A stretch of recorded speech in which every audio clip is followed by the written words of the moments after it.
তো তোমার দাদাভাইকে খেয়ে টেয়ে পাঠিয়ে দিয়েছি দোকানে। তারপরে সব মাছটি কেটে নিয়েছি। এখন এখানে সব মাছ কাটা হয়ে গেছে। আমার মেয়েও চলে আসছে স্কুল থেকে। আয়সা বলছে মা আম খাবো, যে আমও কেটে নিয়েছি, তখন বসে বসে আমরা আম খাবো।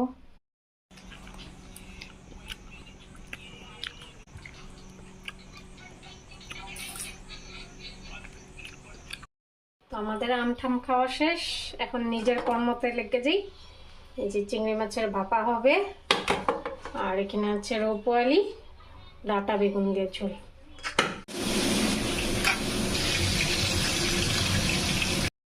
আমার রান্না বাড়া কমপ্লিট। এখন আমার ছোট মেয়েকে খাওয়াবো, আর এই চাটনিটা পরে বানাবো।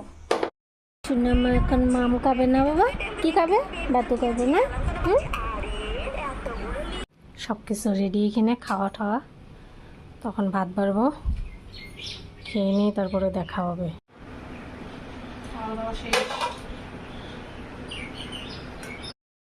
সকাল থেকে দুপুরের ডিউটি শেষ, সন্ধ্যার থেকে রাত্রের ডিউটি শুরু হইব।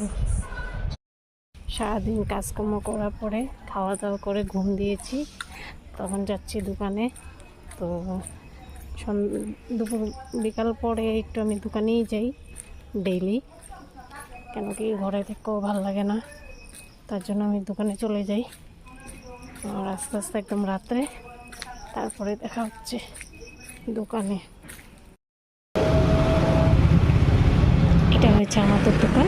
তো তোমরা সবাই আসো আমাদের দোকানে। তো নামটা দেখে নিও একটু ভালো মতন। দোকান থেকে চলে আসলাম, এখন ঘরের আবার ডিউটি করো। এই যে এখন আমি পুচকিকে ভাত খাওয়াচ্ছি। পুচকি এবার নিজে নিজে জল খা। শহরে রিতমাতারি পাহাড়ে মন বসে না শহরে, মন বসে না শহরে।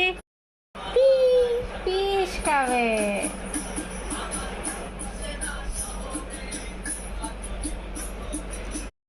যে এখন রাত্রের ডিউটি, রুটি বানাচ্ছি বড়ের জন্য আর মেয়ের জন্য। মেয়েও রুটি খায়, আমার বড় মেয়ে। আর শুধু আমি আর ছোট মেয়ে ভাত খাই, বাকি আমার শ্বশুর শাশুড়ি সবাই রুটি খায়, তার জন্য এখন রুটি বানাচ্ছি।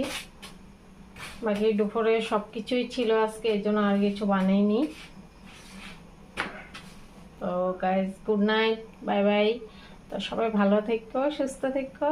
তো ভিডিওটা ভালো লাগলে লাইক শেয়ার করে দিও একটু। Bye bye.